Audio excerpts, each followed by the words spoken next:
मैं एक दफ़ा फिर से किचन में आ गई हूँ और आज मैं जो किचन में बनाने जा रही हूँ, बल्कि मैं और फ़ायज़ा जो बनाने जा रहे हैं, उसका वज़न एक छटांग से लेके 600-700 मन तक होता है। अब आप ये सोच रहे होंगे कि ऐसे कौन सा जानवर है, ऐसी क्या चीज़ है जो हम बनाने जा रहे हैं। सो हमने तो उसे नॉर्मल साइज़ में लिया और उसे कहते हैं मछली। और मछली हम जिस अंदाज से मैरिनेट कर चुके हैं वो आपको पहले बता चुके हैं। अब उसके बाद क्या हुआ वो अब आगे फ़ायज़ा से पूछते हैं। जी फ़ायज़ा। जी, मछली को मैरिनेट किया था, मैरिनेशन आपके सामने हमने शेयर की थी और मैरिनेशन करने के बाद मैंने इसको क्रम किया, क्योंकि क्रमिंग में अच्छा खासा टाइम जो है ना वो कंज्यूम होता है। तो मेरे पास ये देखिए कितने अच्छे खूबसूरत से फिले थे मेरे पास फिश के, और मैंने इस पर क्रमिंग की। और ये क्रमिंग आप देख सकते हैं कि थोड़ी सी मोटी मोटी है, बहुत बारीक जो हम ब्रेड क्रम बनाते हैं ना वो ये नहीं है। तो अब जो है ना कुछ मैंने फ्राई कर दी है, कुछ मैं आपके सामने फ्राई करूंगी। सॉफ्ट है ना? हाँ, बहुत सॉफ्ट भी है। मुझे काइंडली टिश्यू दे दें। ये ले। वो टिश्यू कहते हैं ना, रोज पेटल के बगैर किचन कंप्लीट नहीं लगता है। अब मैं इसको जो है ना फ्राई होने के लिए डाल रही हूँ। ठीक है। और कुछ मैंने फ्राई पहले से की है और कुछ मैंने मैरिनेशन भी पहले से करके रखी हुई थी। तो क्योंकि हमारे पास यहाँ पे टाइम कम था, इसलिए थोड़ी सी पहले मैंने मैरिनेशन भी की हुई थी। तो मेरे पास जो है ना आज बहुत ज़्यादा फ़िश है और सब लोग जो है ना यहाँ पे बड़े एंजॉय करेंगे, खाएंगे इसको। बिल्कुल।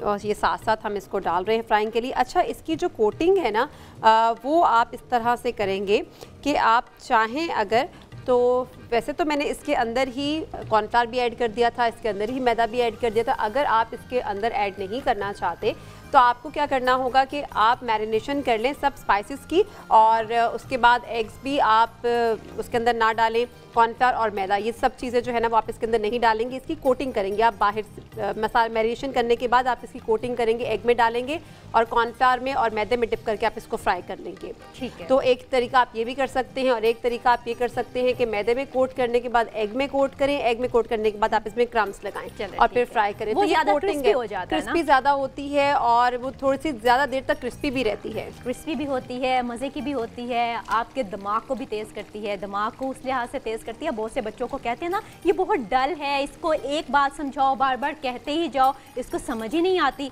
वैसे कुछ बच्चों की तो आदत ही होती है, छोटे होते कुछ बच्चे शरारती होते हैं ना, माँ बाप जो मर्जी कहते जाएं, इधर से सुनना उधर से निकाल देना। लेकिन मैं उस तरह के दिमाग की कमज़ोरी की बात नहीं करी, वो तो शायद सारी उम्र नहीं ना ठीक होती। लेकिन बात मैं वो कर रही हूँ जो एक जनरली हमारे बच्चों के दिमाग में थोड़ी सी कमी हो जाती है, कमज़ोरी आ जाती है, बाल झड़ना शुरू हो जाते हैं, सफ़ेद आना शुरू हो जाते हैं वक्त से पहले, तो उनके लिए ये फ़िश बहुत बेहतर है। तो जहाँ पे फ़ायज़ा ने पहले भी कहा था ना कि जो मैं बनाती हूँ पकाती हूँ फरी उसकी अफादियत के बारे में बताने लगी होती है, तो मैं वही चाहती हूँ कि हमारे व्यूअर्स को ज़्यादा से ज़्यादा पता चले कि भाई क्या बेहतर है क्या बेहतर नहीं है, क्योंकि जो सामने आए वो खा जाना ये तो मेरे ख्याल में इंसान होने की वो पूरी तरह दलील ना हुई ना। मतलब थोड़ा सा आपको देख के खाना तो होना चाहिए, बिल्कुल होना चाहिए आपको कि आप क्या खा रहे हैं। समटाइम्स ऐसा होता है कि आप जैसे बहुत लेट नाइट जो है ना वो खाना खाते हैं। हाँ। लेट नाइट खाना खाने से आप उसके बहुत ज़्यादा नुकसानात होते हैं। अगर आप 6 या 7 बजे तक मील ले लें तो सुबह तक अगर आपका पेट खाली रहेगा तो वो आपका खाना उस तरह से असर नहीं करेगा जिस तरह से लेट नाइट तक। लेकिन अब जो कि अफ्तार है तो अफ्तार में हमारी टाइमिंग्स बहुत अच्छी हो गई हैं। इनफैक्ट हमारे दीन में है कि इस टाइम पे खाना खा लेना चाहिए। तो अगर आप डेली रूटीन में भी आप अगर इस टाइम पे खाना खा लेते हैं तो ये बहुत अच्छा है, क्योंकि रमज़ान में हमारी रूटीन चेंज होती है। रमज़ान के फ़ौरन बाद हम टोटली डिफरेंट अपनी ज़िंदगी को लेके चल रहे होते हैं, हमारा लाइफस्टाइल काफ़ी चेंज हो जाता है। तो कोशिश करनी चाहिए कि जो अभी बन गया है, 1 महीने की जो प्रैक्टिस हो गई है उसी को हम कंटिन्यू करें। तो हमारी ये जो फिश है इसको अभी फ्राई हो रही है, इसको थोड़ा सा टाइम लगेगा फ्राई होने में, क्योंकि इसके ऊपर कोटिंग है और कोटिंग की वजह से ज़्यादा देर लगेगी, वरना मछली को फ्राई करने में ज़्यादा देर नहीं लगती, क्योंकि ये बहुत जल्दी, एक सी फूड होता है ना, सी फूड तो बहुत जल्दी से ही फ्राई हो जाता है, पक जाता है। जी, तो यहाँ पे जो है ना जब तक फ़िश फ्राई हो रही है तब तक हम क्या करते हैं, ड्रिंक की तैयारी कर लेते हैं। और ड्रिंक की प्रिपरेशन के लिए आज हम बड़ी ट्रेडिशन से ड्रिंक बनाएंगे। आपको इतने सारे ड्राई फ्रूट्स देख के कुछ समझ में आ रहा है आज हम क्या बनाएंगे? ये आप घर पे ज़रूर इस्तेमाल करती होंगी। क्या चीज़ है? ड्राई फ्रूट्स हैं बहुत ज़्यादा हमारे पास, और चले मैं ही बता देती हूँ। आज हम ठंडाई बना रहे हैं, जैसे सरदाई कहते हैं ना, वो बनाएंगे। मेरे ख्याल में ये गुलाब की पत्तियां भी, गुलाब की पत्तियां भी हैं, और ये सरदाई के अंदर जाती है, इसे ठंडाई भी कहा जाता है, और ये सब चीज़ें जो है ना वो इसके अंदर जाएंगी। तो मैं आपके साथ पहले इसके इंग्रेडिएंट्स को शेयर कर लेती हूँ। मेरे पास यहाँ पे बादाम है, और ये जो बादाम है ये ब्लांच आलमंड्स हैं। इसको मैंने भिगो दिया था, भिगोने के बाद मैंने इसका छिलका उतार लिया। उसके बाद मेरे पास यहाँ पे गुलाब की पत्तियाँ हैं, ड्राई हैं, मेरे पास ड्राई रोज़ हैं, और काली मिर्च है मेरे पास यहाँ पे। काली मिर्च का मेरे पास यहाँ पे मेलन सीड्स हैं, और काजू है मेरे पास यहाँ पे, पिस्ता है, और ये सब चीज़ें जितनी भी है ना ये इक्वल क्वांटिटी में मैंने ली हैं। जैसे कि मेरे पास काजू है 2 टेबलस्पून, पिस्ता 2 टेबलस्पून, बादाम मेरे पास 2 टेबलस्पून है, सब 2 टेबलस्पून आपने करनी है। सिर्फ जो मेरे पास है ना सब्ज़ इलायची 5 से 6 हैं, काली मिर्च 5 से 6 है मेरे पास। उसके बाद मेरे पास यहाँ पे जो है ना वो खसखस है, पॉपी सीड्स जिसे कहते हैं, वो मेरे पास यहाँ पे 1 टेबलस्पून है। सौंफ है 1 टेबलस्पून। अच्छा, आपने क्या करना है, जितने भी ड्राई आपके पास फ्रूट्स है ना उसको आपने सोक करके रखना है पानी के अंदर। ठीक है। पानी के अंदर सोक करने से क्या होगा कि जब हम इसकी अफादियत भी ज़्यादा हो जाती है, और जिसे कहते हैं ये ठंडी हो जाती है, क्योंकि ड्राई फ्रूट्स की तासीर गर्म होती है। तो जब पानी में भिगो के रखेंगे तो उसकी तासीर थोड़ी ठंडी हो जाएगी। अच्छा, अक्सर कहा जाता है कि हाफसा तेज़ करना हो तो बादाम खाओ, लेकिन बादाम को किस अंदाज से खाओ ये आपको बहुत कम लोग बताएंगे। बादाम को रात को भिगो के रखना चाहिए, और उसके बाद सुबह उठ के उसके छिलके उतार के आप 11 अदद वो बादाम की जो गिरियाँ खाएंगे, उससे आपका जहन बहुत तेज़ चलना शुरू हो जाएगा, एक्टिव हो जाएगी। अच्छा, इन सब चीज़ों को ना आपने ग्राइंड कर लेना है, पीस लेना है। और पीसने के बाद अब ये पाउडर जो है ना ये आप अपने पास रख लें। आप क्या करेंगे 250 ml दूध के अंदर, ठंडा दूध ले लें, आप बर्फ़ डालना चाहें तो वो भी कर सकते हैं, उसमें आपने 2 टेबलस्पून आपने सरदाई पाउडर के ऐड करने हैं। अच्छा, ये सरदाई होती क्या है? बेसिकली ये जो है ना हम तमाम ड्राई फ्रूट्स को मिला के, और उसके बाद कुछ हमारे पास जो होते हैं ना ये कार्डिमम और काली मिर्च और इस सब को मिला के जो है ना पेस्ट बनाया जाता है, और बेसिकली सर्दी के गर्मी के असर को खत्म करने के लिए इस्तेमाल की जाती है। अगर आप लेकिन नाम तो इसका सरदाई है, यानी सर्दी वाली। ठंडाई भी कहते हैं इसको, दोनों नाम लिए, सरदाई और ठंडाई दोनों चीजें का दोनों। मैं अक्सर देखती हूँ जब आप आउट ऑफ स्टेशन जाते हैं और रास्ते में आपको कुछ ऐसी दुकानें, कुछ ऐसे ढाबे नजर आते हैं जहाँ पे लिखा होता है कि सरदाई यहाँ पे अवेलेबल है। मेरे ख्याल में ये वही वाली सरदाई है। वही सरदाई। और इसको बनाना जो है ना, अगर हम इसको टेक्निकल तरीके से बनाए ना थोड़ा सा, तो इसको बनाने का प्रोसीजर जो है ना बड़ा लंबा है। कि इसको आपने देखा सिलवट्टा, तो कभी देखा है आपने आपके घर पे कभी हो या कभी सिलवट्टा होता है, पत्थर होता है, पत्थर का जो होता है, ये उसके ऊपर जो चट्टूवट्टा होता है, पत्थर का, ये उसके ऊपर जो है ना इसको पीसा जाता है। और इसमें टेस्ट भी ये तो फायजा वो बिल्कुल उसी तरह है, वो जो कुश्ती करने वाले ये वो कहते हैं पहलवान टाइप जो खाते हैं पीते हैं, है ना। ये तो बिल्कुल उस तरह का। रमजान में हम इसको इस्तेमाल करते हैं, और इसकी तासीर ठंडी होने की वजह से गर्मी का असर जो है ना इसमें खत्म हो जाता है, तो ये तो बड़ी फायदेमंद है। सो अगर आप अपने आप को रेसलर समझते हैं और रेसलिंग करना चाहते हैं तो उससे पहले सरदाई जरूर पी लें। ये पीते हैं या खाते हैं? ये पीते हैं, और इसके अलावा भी आप इसको पी सकते हैं। तो मेरे पास यहाँ पे सरदाई का पाउडर है। मैंने इसको इंस्टेंट सरदाई का पाउडर बनाया, यानी कि जल्दी बस मैंने ड्राई फ्रूट्स को ग्राइंड किया और सब चीज़ों को, तो फिर मैंने बना लिया। अदरवाइज इसका प्रोसीजर बहुत लंबा होता है, इसको भिगो के उस तरह आपने नहीं पीसा ना, आपने ग्राइंड कर लिया। अब मेरे पास यहाँ पे जो है वो मैं ऐड करूँगी मिल्क, जो कि मेरे पास यहाँ पे 500 ml ऑल पर्पस का फुल फैट। इसकी पैकिंग माशाल्लाह से इतनी अच्छी है ना, ये गिर नहीं सकता, ये तो टूट ही गया। तो अब हम इसमें दूध ऐड करेंगे। दूध ऐड करने के बाद हम क्या करेंगे? दूध ऐड करेंगे, बर्फ़ ऐड करेंगे हम इसमें। और एक सेकंड में ज़रा इसको चलें, ठीक है। जहाँ तक बात है दूध की और ड्राई फ्रूट्स की, तो हमारी लाइफ में ये सारी चीज़ें चलती रहती हैं, लेकिन सर्दियों में इनफेक्ट ज़्यादा चलती हैं। ज़्यादा लोग प्रेफर करते हैं कि सर्दियों में इस तरह की चीज़ हो, लेकिन जिस तरह अभी पहले बयान किया कि जो रेस्टर्स जो हैं, जो जिम जाते हैं लोग, उनको इस चीज़ की बहुत ज़्यादा ज़रूरत होती है, क्योंकि इसमें तमाम वाइटामिन्स होते हैं, आयरन होता है, मैग्नीशियम होता है, पोटाशियम होता है। तो ये सारी चीज़ें जो है ना वो मिलके जिसे कहते हैं, मेरे ख्याल में ये दूध अब ओपन हो ही गया है। ये मैं कोशिश कर रही हूँ कि ये मुझसे खुल जाए। अच्छा थोड़ा सा ये प्रॉब्लम हो गई इसको खोलने में। ठीक है। इसमें अच्छा गुलाब की पत्तियां भी आधा ऐड, हाँ गुलाब की पत्तियां भी इसमें डालेंगे। अच्छा, वैसे ज्यादातर तो गुलाब का अर्क हम यूज करते हैं ना, लेकिन देखें जो चीज़ आपके ओरिजिनल की है ना वो आप और अर्क भी है वो, लेकिन खालिस अर्क होना चाहिए अगर आप उसका इस्तेमाल कर रहे हैं। गुलाब की पत्तियों को इस्तेमाल नहीं करते हैं और उसकी जगह हम अर्क के गुलाब इस्तेमाल कर लेते हैं तो वो भी चलेगा? नहीं, पत्तियों का इस्तेमाल करें, इसकी तासीर भी होगी और वो टेस्ट में भी बहुत अच्छा होगा। अच्छा ठीक है। गुलाब की पत्तियों का तो खैर अक्सर वो शादी ब्याह पे वैसे भी वो जो कहते हैं ना ऐसे फेंक रही होती हैं फूल जब वेलकम कह रहे होते हैं दूल्हे वालों को, तो उसमें तो बास औरतें मैंने गुलाब की पत्ती खाते हुए भी देखी हैं। जी, वैसे भी खा लेते हैं। वैसे भी खाते हैं हम, गुलकंद भी खाते हैं, गुलकंद में इस्तेमाल पान खाया कभी आपने? गुलकंद तो खैर चीज़ ही हो रहा बहुत ज़बरदस्त, उसके तो फायदे ही बहुत हैं। गुलकंद का तो नो डाउट कोई उसका जोड़ नहीं है।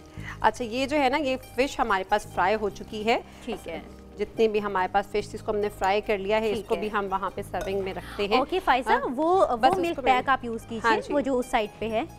हाँ जी, यूज़ कर लेती हूँ। मेरे पास यहाँ पे 500 जो है ना वो मिल्क है। ठीक है, और इसके अंदर 2 टेबलस्पून जो है ना वो मैं सरदाई पाउडर के डालूंगी और सरदाई के साथ मैं इसमें ऐड करूंगी शुगर। शुगर आपकी अपनी मर्जी कितनी इस्तेमाल कर सकते हैं, मैं इसमें जो है ना 3-4 टेबलस्पून ऐड कर रही हूँ। ठीक है, 1 2 और ये हम कितने लोगों के लिए बना रहे हैं? ये 3 से 4 ग्लास बनेंगे। ठीक है, और ये सरदाई पाउडर है 1 2। अच्छा, इसमें तो जितने मर्जी नट्स डाल दें वो तो कम ही है ना मेरे ख्याल आप? हाँ, नट्स तो जितने मर्जी डालें, बादाम का ज़्यादातर इस्तेमाल किया जाता है। अच्छा, कमर्शियली जो मिलती है ना उसमें बादाम ज़्यादातर यूज़ होते हैं। अच्छा, बादाम इस्तेमाल होते हैं, बादाम का इस्तेमाल ज़्यादा होता है उसमें। इसमें इसका मतलब है अखरोट भी आपने ऐड किए हैं? नहीं, मैंने अखरोट नहीं ऐड किए, मैंने इसमें ऐड किया पिस्ता, काजू और बादाम, और साथ में मैंने किशमिश। किशमिश अगर आप डालना चाहें तो आप डाल सकते हैं, लेकिन मैंने यहाँ पे जो है ना वो सब्ज़ इलायची, पॉपी सीड्स, काले मिर्च और इस सब चीज़ों का इस्तेमाल किया। अच्छा, वो उसी में वो पेस्ट ही आपने उसी में, हाँ, ये पाउडर उसी का। और इस पाउडर को बना के 15 to 20 डेज़ के लिए रख भी सकते हैं, ये ख़राब नहीं होगा। अच्छा, ये तो बहुत अच्छी बात है। इंसान ने जब दिल किया सरदाई पीनी हुई तो आराम से ये पाउडर निकाला, दूध में डाला और दूध में ऐड करके आराम से पी लिया इसको। और आपने इसको अच्छे तरीके से छान के फिर इस्तेमाल करना है ताकि इसका पाउडर जो है ना वो आपको डिस्टर्ब ना करे पीते हुए। इसीलिए इसको सिलवट्टे पे पीसा जाता है कि बिल्कुल बारीक सा इसका पेस्ट सा बन जाता है। हाँ, ये हमारे पास जो है ना वो सरदाई रेडी है। ठीक है, चलें। तो हमारी तीनों डिशेस रेडी हो गई हैं। हमारी तीनों डिशेस रेडी हैं, फिश रेडी है, हमारी शीर खोरमा रेडी है। अभी देखिए, आप ये दावत पे बनाएंगे तो मुझे लगता है इसमें से कुछ भी नहीं बचेगा। मेहमान तो बहुत ही खुश होंगे, और जो घर पे होते हैं ना लोग, जिनकी जो कुछ नहीं करते और जो सिर्फ इंतजार कर रहे होते हैं कि आज हमारे लिए क्या बनेगा, तो उनके लिए तो ये बड़ा अच्छा मेन्यू हो जाएगा। बिल्कुल, ये बहुत अच्छा मेन्यू हो जाएगा। हमारा तो मेन्यू तैयार है, हमारी इफ्तार की तैयारी मुकम्मल तौर पे हो चुकी है। हमारे पास आपको पता है कि सारी तैयारी तो हो गई है इफ्तार की। हम एक तरफ से रिकैप भी लेंगे इसका, लेकिन आपको पता है कि आज हमने फ़िश बनाई है और फ़िश के लिए कहा जाता है कि आपके मेमोरी के लिए बहुत अच्छी है, और स्पेशली जब आप स्ट्रेस में होते हैं, स्ट्रेस को ख़त्म करने के लिए आप मछली का इस्तेमाल करें, चॉकलेट का इस्तेमाल करें, बनाना का इस्तेमाल करें तो काफ़ी ज़्यादा फाका होगा। और यहाँ पे अभी कुछ और फ़िश भी यहाँ पे फ्राई हो रही है। जी फायजा जी, फ़िश जो है ना आज मैंने बहुत ज़्यादा बनाई है ताकि सब लोग जो है ना फिश को खा सके दिल खोल के। वो कहते हैं ना पूरे महीने में फिश की कोई आइटम नहीं थी, कोई रेसिपी यहाँ पे हमने नहीं बताई थी, तो आज जब बनी है तो फिर कहते हैं दिल खोल के बनाएं। और आप इस फिश के साथ जो है ना डिफरेंट वेरिएशंस कर सकते हैं। मैंने इसको बनाया फ्राइज के साथ, आप इसे फिश एंड चिप्स भी कह सकते हैं क्योंकि क्रिस्पी फ्राइड फिश है। साथ में मैंने फ्रेंच फ्राइज रखे हैं। और आप क्या कर सकते हैं इसको हम बर्गर के साथ भी, बर्गर के साथ, सैंडविचेस के साथ आप इसको यूज कर सकते हैं। और इसके फिर क्या होगा कि डबल वेरिएशन हो जाएंगी। कुछ लोग बर्गर्स खा रहे होंगे और कुछ लोग जो है ना वो फ्राइज के साथ खा रहे होंगे ना, कि हर कोई अपनी पसंद के मुताबिक करता है। अच्छा, एक दफ़ा आप जरा हमारी ये तरकीब दोबारा बता दीजिए। मैं आप रिपीट कर देती हूँ। मैंने क्या किया था, फ़िश के लिए मेरे पास बोनलेस फ़िश थी और बोनलेस फ़िश मेरे पास 1 kg थी। 1 kg जिसमें थोड़ी सी बर्फ़ की एक लेयर होती है, उसको हटाने के बाद मेरे पास यहाँ पे 750 ग्राम फ़िश रह गई थी, जिसके अंदर मैंने स्पाइसेस ऐड किए थे। स्पाइसेस मेरे पास थे, मैंने इसके अंदर 2 से 3 टेबलस्पून विनेगर ऐड किया, हाफ़ टेबलस्पून मैंने इसमें लेमन जूस ऐड किया था, हाफ़ टेबलस्पून मैंने इसमें चिली फ्लेक्स ऐड किए, हाफ़ टेबलस्पून ही red chilli powder, half tablespoon मैंने इसमें ब्लैक पेपर पाउडर ऐड किया और हाफ़ टेबलस्पून मैंने इसमें मस्टर्ड पेस्ट ऐड किया। अगर आपके पास मस्टर्ड पेस्ट नहीं है, सेम जो काम है वो मस्टर्ड पाउडर भी करता है, तो आप इसे मस्टर्ड पाउडर का ऐड कर लें। अच्छा, मस्टर्ड ही यूज़ क्यों करना है? मस्टर्ड जो है ना वो टेस्ट के लिए यूज़ किया जाता है बेसिकली। अगर आप इसमें मस्टर्ड का ऐड नहीं करेंगे ना तो आप देखेंगे कि कुछ फिश ऐसी होती है जो मस्टर्ड पेस्ट के बगैर खाई जाती है, कुछ लोग नहीं ऐड करते। अच्छा, इस फिश का कोई खास नाम है? ये फ्राइड फिश है, क्रिस्पी फ्राइड फिश। ठीक है। हाँ। और नहीं वो अगर हमने बाजार से लेने के लिए जाने हैं तो वो कहते हैं कुछ रहू होती है। हाँ, नहीं बोनलेस फिश लेंगे आप इसमें जो है ना इसमें कांटा नहीं होना चाहिए, बोनलेस फिश का इस्तेमाल करें आप। अच्छा, वैसे बच्चों के लिए ये बहुत अच्छी है, अक्सर बच्चों के लिए, स्पेशली बच्चे तो दूर की बात है बड़े भी कुछ ऐसे हैं, स्पेशली मैं जिस मछली में कांटा होता है वो खाते हुए मुझे डर लगता है, क्योंकि यही ख़तरा रहता है कि कहीं कांटा गले में चुभ ना जाए, अटक ना जाए और बहुत फिर प्रॉब्लम हो सकती है। लेकिन आपको पता है कभी इस तरह की कोई सिचुएशन हो तो उसका हल क्या है? एकदम अगर कांटा गले में फंस जाए मछली का तो उसका हल क्या है? नहीं। और ये आपके पास जरूर होगा और आप बताएंगी। आप केले, अगर उसी वक्त केले आपके पास है तो केले तेजी से खाना शुरू कर दें। अच्छा। हाँ, क्योंकि कोई ना कोई ऐसी नरम गज़ा, हलवा खाना शुरू कर दें, केले खाना शुरू कर दें तो उससे ना काफ़ी हद तक बेहतर हो जाएगा, वो ऑटोमेटिकली नरम होके अंदर चला जाएगा कांटा। अच्छा। हाँ, तो लेकिन ये तो कोशिश यही करनी चाहिए। हाँ, वो कहते हैं ना एक फर्स्ट एड है ये एक तरह की। हाँ। लेकिन कोशिश करें कि उसी वक्त डॉक्टर से रजू करें। और मछली की जहाँ तक हम बात करते हैं तो हाफजा भी है और इससे हमारे बाल बहुत मजबूत होते हैं, हमारी स्किन बहुत शाइन करती है। और आपको पता है ना फिश की जो ऊपर स्किन होती है कितनी शाइन करती है, तो वो उसी तरह की वो जो चीज़ हमारी शाइन करने लग जाएगी, रिफ्लेक्शन होती है ना, तो हमारी स्किन भी उसी तरह शाइन करना शुरू हो जाएगी। चलिए, ये तो वैसे आपकी टिप्स जो है ना वो बड़ी कारआमद होती हैं।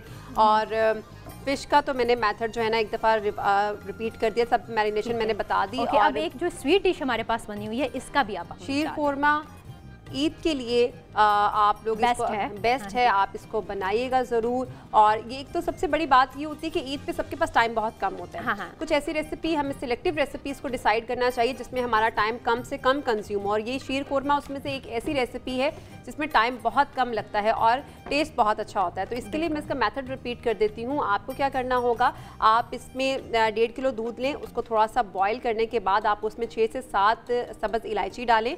और सब्ज़ इलायची डालने के बाद आप उसके अंदर जो ऐड करेंगे 1 टिन कंडेंस मिल्क का, जो 400 ग्राम के इक्वल होता है। थोड़ा सा पकाने के बाद आप इसमें थोड़े से रोस्टेड ड्राई फ्रूट्स ऐड करेंगे। ड्राई फ्रूट्स आप अपनी मर्जी से भी ले सकते हैं, वैसे इसमें बहुत ज़्यादा ड्राई फ्रूट्स जाते हैं, काजू, पिस्ता, बादाम, किशमिश और नारियल जो होता है वो भी जाता है। आप इस डालें, इसको थोड़ा सा पकाएं। पकाने के बाद भुनी हुई सवैयाँ, बारीक भुनी हुई सवैयाँ आप लें 100 ग्राम, उसको आपने थोड़ा सा भूनने के बाद इसके अंदर डालें। लेकिन प्रिकॉशंस ये होती हैं रेसिपीज़ की, रेसिपी बनाना आसान होता है लेकिन उसकी प्रिकॉशंस को भी फॉलो करना होता है। प्रिकॉशंस इसकी ये हैं कि आपने गर्म सवैयाँ दूध के अंदर ऐड नहीं करनी, दूध फट जाएगा। दूध फट जाएगा? ऑब्वियसली गर्म है ना, डेयरी प्रोडक्ट है। तो आपने दूध पहले उबाला तो था? दूध उबाला था, सवैयाँ पहले से भून के रखी थी, ठंडी इसीलिए ठंडी की थी और पहले से भून के भी इसीलिए रखी थी ताकि वो दूध के अंदर फौरन जाके दूध फट ना जाए उसमें से। ठीक है, डेयरी प्रोडक्ट है। तो आपने उसको थोड़ा सा पकाया, थोड़ा सा गाढ़ा किया और लास्ट में जब ये गाढ़ा हो जाएगा थोड़ा सा केवड़ा वाटर या एसेंस आप इसके अंदर डालें और इसको डिश आउट करें। तो बहुत अच्छी आती है केवड़ा। अगर हम जर्दे में भी इस्तेमाल करते हैं तो उसके बाद ऑटोमेटिकली बड़ी अच्छी खुशबू आना। और कल मैं आपको बताऊं, कल मैं जर्दा बनाऊंगी। वाकई? हाँ,